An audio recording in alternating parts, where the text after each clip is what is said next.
Okay guys, तो आज की इस वीडियो में हम लोग कवर करने वाले हैं मैथ क्लास 7 एनसीईआरटी बुक से एक्सरसाइज 4.1 का क्वेश्चन नंबर 3 और 4 को। अगर तुमने इससे पिछले वाले वीडियो को नहीं देखा है तो तुम चैनल पे जाके प्लेलिस्ट के थ्रू भी देख सकते हो, या फिर अदर कोई भी जो चैप्टर है उसका अगर सॉल्यूशन या इंट्रोडक्शन वीडियो देखना चाहते हो तो चैनल पे जाके प्लेलिस्ट के थ्रू भी देख सकते हो, या फिर इस वीडियो का डिस्क्रिप्शन चेकआउट कर सकते हो इस एक्सरसाइज से रिलेटेड वीडियोज के लिए। फिलहाल अगर हम लोग क्वेश्चन नंबर 3 की बात कर रहे हैं तो इस केस में हमें बोला जा रहा है solve the flowing equation by trial and error method. यहाँ पे तुम्हें जो भी इक्वेशन दिया गया है इसमें बोला जा रहा है कि हिट एंड ट्रायल मेथड बोलो या फिर ट्रायल एंड एरर मेथड बोलो, ये दोनों जो वैल्यू होते हैं वो सेम ही प्रोसेस होता है। केवल इसमें कहा जा रहा है कि जो इक्वेशन दिया है उसके जगह पे तुम कोई सा भी वैल्यू रख के ऐसे चेक करो जो तुम्हें लेफ्ट हैंड साइड और राइट हैंड साइड के इक्वल तुम्हारा जब मालूम चल जाएगा तो वो जो है उस इक्वेशन का सोल्यूशन आ जाएगा। और वही हमें सोल्यूशन यहाँ पे निकाल कर बता देना है कि आखिर इस इक्वेशन के लिए क्या क्या सोल्यूशन हो सकते हैं, क्या सोल्यूशन होगा। तो देखो जाए, अगर तुम क्वेश्चन नंबर 1 को सॉल्व करने जाओगे तो यहाँ पे 5p प्लस में 2 इज इक्वल टू में 17 लाना पड़ेगा। तो लेफ्ट हैंड साइड जो है हमारा वो हमें किसके इक्वल लाना पड़ेगा, 17 के इक्वल। तो अगर हम लोग 5 इंटू में p के जगह पे 1 रख दें तो यहाँ पे हमें क्या देखने को मिलेगा, प्लस में 2, ये वैल्यू अगर हम लोग p इज इक्वल टू 1 रख रहे हैं इस केस में तो तुम्हें क्या देखने को मिल रहा है कि जो 5 है वो हमारा प्लस में 2 हो जाएगा, 7 हमें देखने को मिल रहा है इस केस में।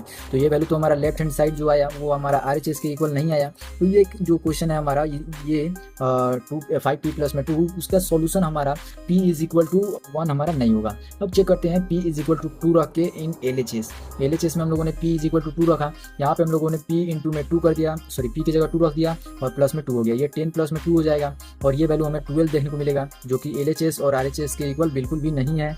और ये भी हमारा जो है इस इक्वेशन के लिए सोल्यूशन नहीं होगा। तुम यहाँ पे एक लाइन लिख सकते हो कि p is equal to 2 is not the solution of ये इक्वेशन, ठीक है। अब यहाँ पे सेकंड नंबर को अगर तुम फर्स्ट नंबर में आप थर्ड रख कर देख सकते हो, यानी p इज इक्वल टू 3 रख के चेकआउट कर सकते हो।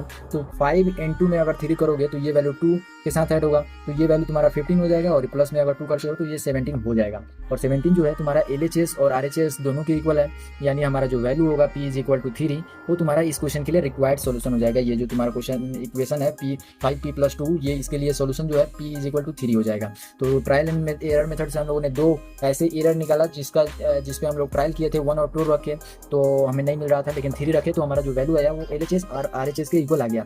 इस तरीके से हम लोगों ने इस इक्वेशन का सोल्यूशन देखा कि p इज इक्वल टू 3 हो रहा है। अब देखो तुमने यहाँ पे अगर तुम क्वेश्चन को ध्यान से देखे तो तुम्हें खुद समझ में आ जाता ऑब्जेक्टिवली कि अगर यहाँ पे 1 रखे तो 5 1 5 प्लस में 2, यानी हमारा 5 1 p के जगह पे 1 रखने पे ये वैल्यू हमारा सॉल्व नहीं हो पाता।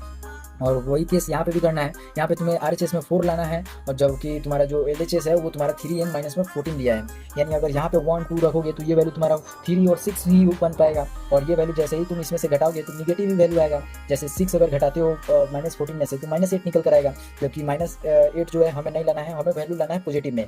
यानी जैसे जैसे हम लोग वैल्यू यहाँ से बढ़ा रहे हैं, 1 रख रहे थे तो इस केस में हमें देखने को मिल रहा था -11, 2 रखा वैल्यू p के इक्वल m के इक्वल, तो ये वैल्यू हमें देखने को कितना मिला, -8 देखने को मिला। वैसे ही अगर आगे बढ़ाते जाएंगे तो वैल्यू जो है माइनस से कम होता चला जाएगा और एक समय आएगा कि पॉजिटिव वैल्यू हमें मिलने लगेगा। और पॉजिटिव वैल्यू जब हम लोग देखेंगे तो उस केस में अगर वैल्यू हमारा RHS के इक्वल आ गया तो वो वैल्यू हमारा सोल्यूशन हो जाएगा। तो आओ जरा इसका सोल्यूशन को चेकआउट करते हैं। पहले हम लोग ले लेते हैं m इज इक्वल टू में 3, ठीक है। 1 और 2 पे रखकर हम लोगों ने चेक किया था, तो 3 इंटू अगर हम लोग m रखे यानी 3 रखे तो ये वैल्यू हमारा घट जाएगा कितना से 14, तो ये वैल्यू 9 माइनस में 14 हो जाएगा और वैल्यू तुम्हें -5 देखने को मिलेगा। यहाँ पे तुम्हारा LHS और RHS जो है इक्वल नहीं आया तो ये वैल्यू हमारा सॉल्यूशन नहीं होगा इक्वेशन का, ये हमारा सॉल्यूशन नहीं हुआ इक्वेशन का m इज इक्वल टू 3। अब हम लोग बात करते हैं m इज इक्वल टू 4 के ऊपर। तो m इज इक्वल टू अगर हम लोग 4 इस पोजिशन में रखें तो यहाँ पे हमें 3 इंटू 4 करना पड़ेगा -14, तो ये हमारा 12 हो गया, -14 हो गया, ये हमें -2 देखने को मिल रहा है। और -2 जब तुम देख रहे हो तो ये तो RHS के इक्वल है ही नहीं, तो इसे हम लोगों को आगे बढ़ाने की कोई ज़रूरत नहीं है। यहाँ पे हम लोग लिखेंगे m इज इक्वल टू 5, हम लोगों ने 4 के ऊपर रख के चेक कर लिया। अब ये 5 रखते हैं तो 3 इंटू 5 करेंगे तो 15 हो जाएगा और -14 करेंगे तो ये वैल्यू हमें कितना देखने को मिलेगा, ये हमें देखने को मिलेगा 1। और LHS और RHS जो है हमारा इस केस में भी इक्वल नहीं देखने को मिल रहा है, तो यहाँ पे भी जो है हमारा वैल्यू निकल कर क्या आ रहा है कि ये वैल्यू हमारा m इज इक्वल टू 5, ये हमारा सोल्यूशन नहीं हुआ। आते हैं 5 को m इज इक्वल टू 6 को रखते हुए, तो m अगर हम लोग 6 के इक्वल रख रहे हैं तो 3 इंटू 6 हो जाएगा, -14 हो जाएगा, तो ये तो वैल्यू 18 हो गया और ये -14 जब होगा तो ये वैल्यू 4 हो जाएगा। यहाँ इस केस में तुम्हें LHS और RHS जो है इक्वल देखने को मिल रहा है और इस तरीके से तुम्हें क्या मालूम चलेगा कि m इज इक्वल टू 6 जो है ये इस क्वेश्चन के लिए सोल्यूशन हो जाएगा। जो इक्वेशन है इतना is solution of the given equation. ठीक है, यहाँ पे तुम इस तरीके से लिख सकते हो। ठीक है, और ये तुम्हारे इस क्वेश्चन के लिए रिक्वायर्ड सोल्यूशन हो गया। तुमने 3 नंबर के सारे सोल्यूशंस देख लिए। अब आते हैं हम लोग क्वेश्चन नंबर 4 के ऊपर। क्वेश्चन नंबर 4 जस्ट इसको नीचे कर देंगे तो ये हमारा निकल कर आ जाएगा। यहाँ पे हम लोगों ने एक और बार नीचे कर देना है। ये हमारा क्वेश्चन टोटल 9 है। अब हम लोग क्वेश्चन नंबर 4 के साथ शुरुआत करते हैं। यहाँ पे हमें क्वेश्चन नंबर 4 में बोला जा रहा है कि right equation for the following statements. जो ये वैल्यू दिए गए हैं इक्वेशंस वर्ड्स में, इसे हम लोगों को इक्वेशन का फॉर्म देना है। ठीक है, जनरली ये जो बात लिखा गया है ये इक्वेशन को ही वर्ड में लिखा गया है। ठीक है, हमें बोला गया है कि उसे इक्वेशन का फॉर्म दे देना है। तो देखो, इक्वेशन का फॉर्म देने के लिए बहुत ही आसानी से हम लोग दे सकते हैं। केवल वर्ड्स को हमें समझना पड़ता है कि आखिर वर्ड्स हमारा जो लैंग्वेज कह रहा है वो क्या कह रहा है। तो इस केस में अगर हम लोग देखें तो फर्स्ट नंबर बोल रहा है कि sum of numbers x and 4 is 9।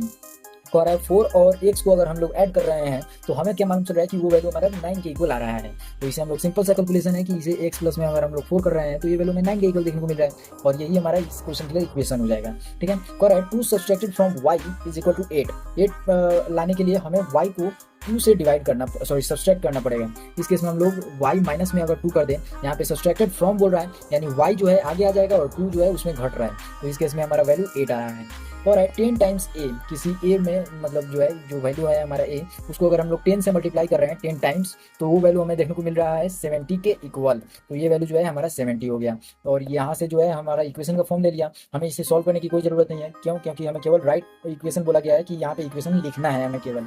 अगर हम लोग 4 नंबर की क्वेश्चन की बात कर रहे हैं तो यहाँ पे बोल रहा है नंबर b डिवाइडेड बाई 5। जो b है वो हम लोग 5 से डिवाइड कर रहे हैं तो वो हमें गिवन दिया हुआ है 6 के इक्वल। तो ये जो इक्वेशन है ये हमारा b/5 हो जाएगा 6 के इक्वल। ठीक है, अगर हम लोग 5 नंबर की बात कर रहे हैं तो 3/4 का मतलब होता है 3/4। ठीक है, कह रहा है ऑफ t, 3/4 ऑफ t अगर हम लोग कर रहे हैं 3/4 ये हो गया, और t अगर इसका कर रहे हैं तो ये वैल्यू हमारा 15 के इक्वल आ जाएगा। ठीक है, तो तुमने ये क्वेश्चन नंबर 5 का इक्वेशन लिख दिया।